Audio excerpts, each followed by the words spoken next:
Salut à tous, la team OL, Thomas M Show pour Lyon Fan TV. Très heureux les gars de vous retrouver pour une nouvelle vidéo. J'espère que tout le monde va bien en ce vendredi. That's good, it's Friday. On est vendredi, on est surtout à 2 jours du match contre Lens, qui est un sommet de notre saison les amis. Et on joue pratiquement tout sur cette semaine-là. Ça a très bien commencé cette semaine avec la qualif contre Lille en Coupe de France pour les quarts de finale.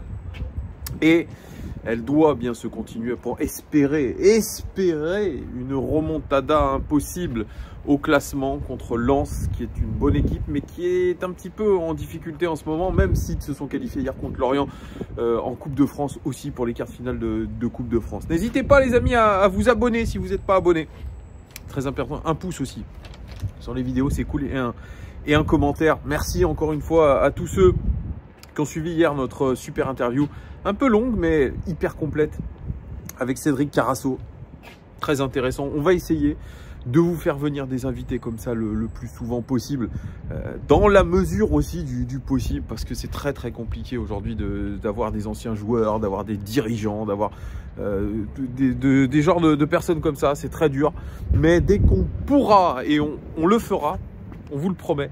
En tout cas, merci parce que les retours sont très bons et c'est peut-être ce qui manque un petit peu sur cette chaîne. Donc ça, c'est cool et je remercie vraiment mes camarades, mes petits camarades qui étaient aussi avec moi hier sur l'interview, sur l'entrevue, appelez ça comme vous voulez. Allez, petite vidéo des 5 choses que nous avons retenues de cette qualification contre Lille. Parce que c'est quelque chose de beau quand même. Moi, je vous l'ai dit, hein, c'est les émotions qui ont parlé. Alors bien sûr, hein, on s'est qualifié pour les quarts de finale. Le chemin est encore long d'ailleurs. Il y a eu tirage au sort. On jouera un derby à domicile face à Grenoble. Grenoble, pensionnaire de Ligue 2. Ça sera le 1er mars. Et on est en train de se dire un petit peu naïvement ou avec un petit peu trop de confiance et d'arrogance peut-être que l'Olympique Lyonnais se dégage le chemin vers une finale au Stade de France pour conquérir un titre qui nous fuit depuis plus de 10 ans désormais. Donc on est en train de rêver débilement, mais ça fait du bien quand même de temps en temps de rêver débilement, surtout quand on a des saisons aussi compliquées que les nôtres en ce moment. Première chose que nous avons apprise de ce match, c'est que l'OL est en train de forger un groupe et se donner un objectif commun. Oui, c'est ça qui manquait à l'Olympique Lyonnais. Forger un groupe. Cédric Carasso l'a dit hier dans l'entrevue qu'on a eue avec lui. La force de Laurent Blanc, c'est qu'il sait forger des groupes et que dans le football, finalement, il n'y avait que ça qui importait, la notion de groupe et un objectif commun. Des joueurs qui vivent bien ensemble, des joueurs qui veulent aller vers un objectif commun parce qu'ils se disent que s'ils réussissent collectivement, eh bien ils réussiront individuellement. Ça ne peut que les faire progresser et ça peut leur faire atteindre des objectifs individuels. Donc cette notion de groupe, elle est très forte. Il y avait cette ambition-là du côté du mercato lyonnais avec l'insistance, que ce soit du coach, que ce soit de Vincent Ponceau, que ce soit de Bruno Chéroux, d'écarter un certain nombre de joueurs qui se sentaient mal au club. Tout n'a pas été fait dans sa globalité, puisque Oussem Aouar et Moussa Dembélé n'ont pas été écartés. Vous me direz, Moussa Dembélé a marqué son penalty, c'est déjà pas mal, c'est ce qu'on lui a demandé, donc il l'a plutôt fait bien. Donc voilà, mais en tout cas, il y avait cette envie d'apporter du sang neuf, c'est vrai, avec Sarr et Jeffinho qu'on n'a toujours pas vu, et Lovren qui apportait déjà énormément, il faut le reconnaître, dans sa grinta, dans son envie. C'est peut-être lui aussi qui est en train de prendre des points à l'OL, qui est en train peut-être de les inspirer, d'inspirer surtout certains de nos joueurs. Donc ça, il faut l'avoir bien en tête. Mais en tout cas, cette notion de groupe, aujourd'hui, elle est plus que jamais présente.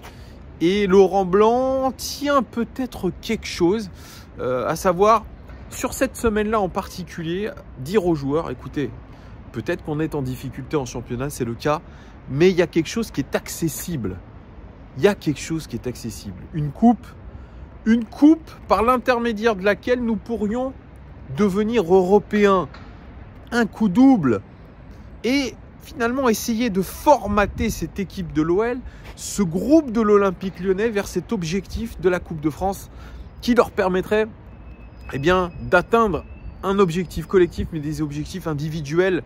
Et ça, c'est ce qui est en train de leur mettre dans la tête Laurent Blanc. Nous sommes qu'au quart de finale. Nous pouvons espérer une demi-finale en gagnant contre Grenoble à domicile, ce qui j'espère sera une formalité. Soyons arrogants, mais pas trop. Mais on doit, avec le standing de l'OL, se devoir d'aller en finale de Coupe de France. Il y a encore des gros, c'est vrai. Mais voilà, l'OL est capable. Et je pense que ce groupe qui est en train d'être fondé, il serait bien inspiré de gagner contre Lens. Et ça, j'en parlerai après. Parce que ça pourrait peut-être être un tournant positif de cette saison de l'Olympique Lyonnais, déjà bien compliquée. Deuxième chose que nous avons apprise de ce match, c'est que Alexandre Lacazette est en mode Première Ligue. Il nous fait une saison exceptionnelle. Alexandre Lacazette, son retour est déjà réussi. Meilleur buteur de ce club. L'un des meilleurs buteurs de Ligue 1 aussi. Alexandre Lacazette qui, je crois, a joué quasiment tous les matchs de l'OL. Tous les matchs de l'OL. Il est en forme physique.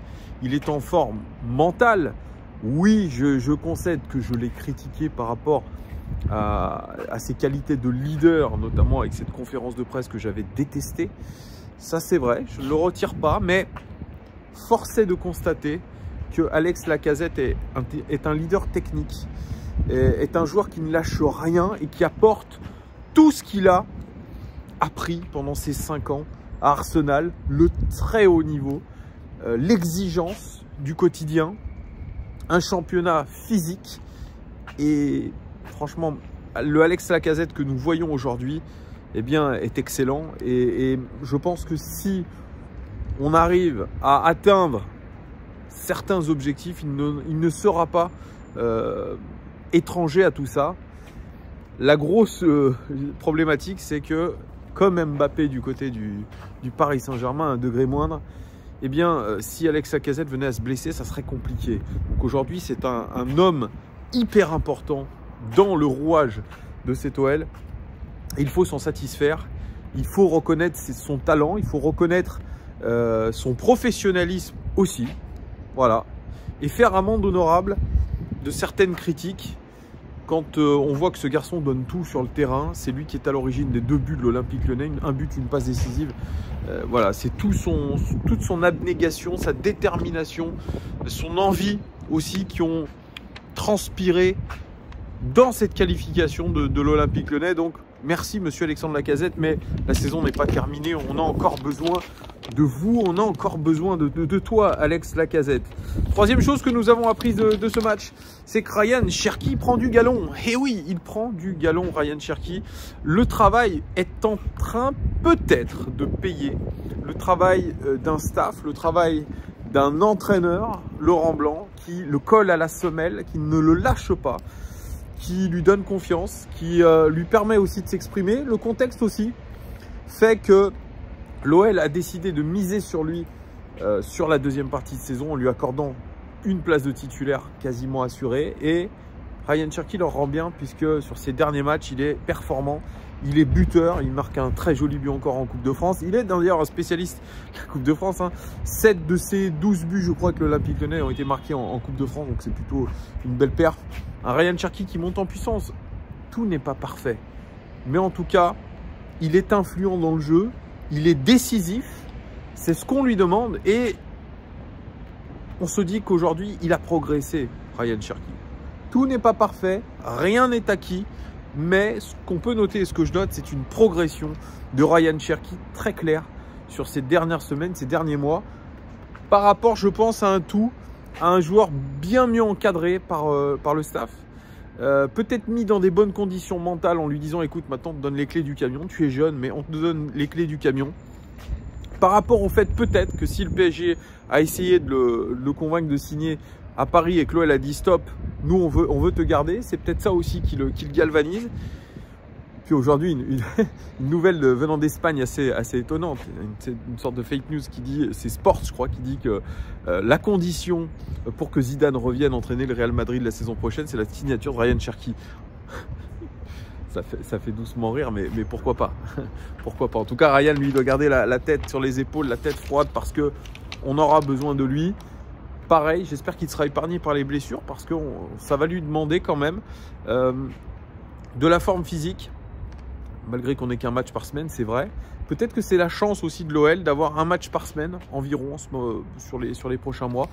J'enlève un petit peu la Coupe de France. C'est peut-être un mal pour un bien, tout ça. Et ça peut être profitable aussi à Ryan Cherki. Quatrième chose que nous avons apprise de ce match, c'est que l'OL retrouve du mental. Ça, c'était aussi le talon d'Achille de cette équipe depuis plusieurs saisons.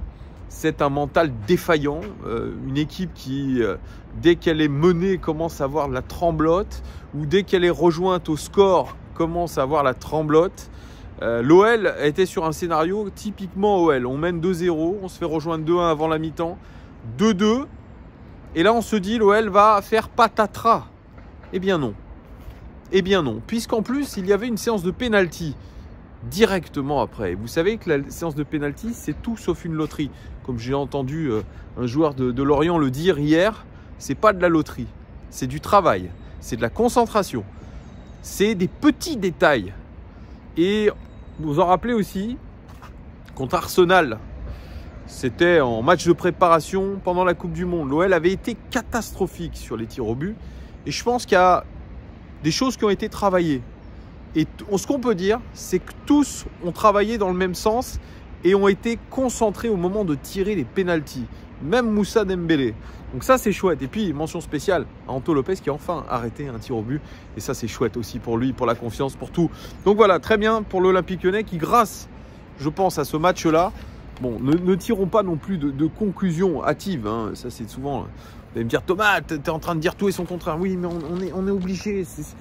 Le foot, aujourd'hui, c'est imprécis sur l'avenir. C'est beaucoup d'instants présents. On essaye d'avoir à l'idée ce qu'on avait dit, mais il faut être positif et voir ce qui est bien en ce moment. Et je pense que le mental, s'il y a victoire à Lens, le mental sera retrouvé, parce que c'est mon cinquième et dernier point. C'est que la victoire contre Lens est à portée de fusil. Je rejoins Cédric Carasso qui a dit hier dans l'interview, quand on lui a demandé le pronostic du match contre Lens, il a dit « Je vois une victoire de l'OL 2-1 contre Lens, et si, et seulement si, il gagne contre Lens, alors une remontada est possible. » L'OL, grâce à sa victoire à Lens, à Lille, contre Lille en Coupe de France, grâce à cette qualification, grâce à ce scénario, peut aujourd'hui, à domicile, prétendre à la victoire contre un Lens qui est en difficulté en ce moment. Difficulté toute relative, mais difficulté quand même.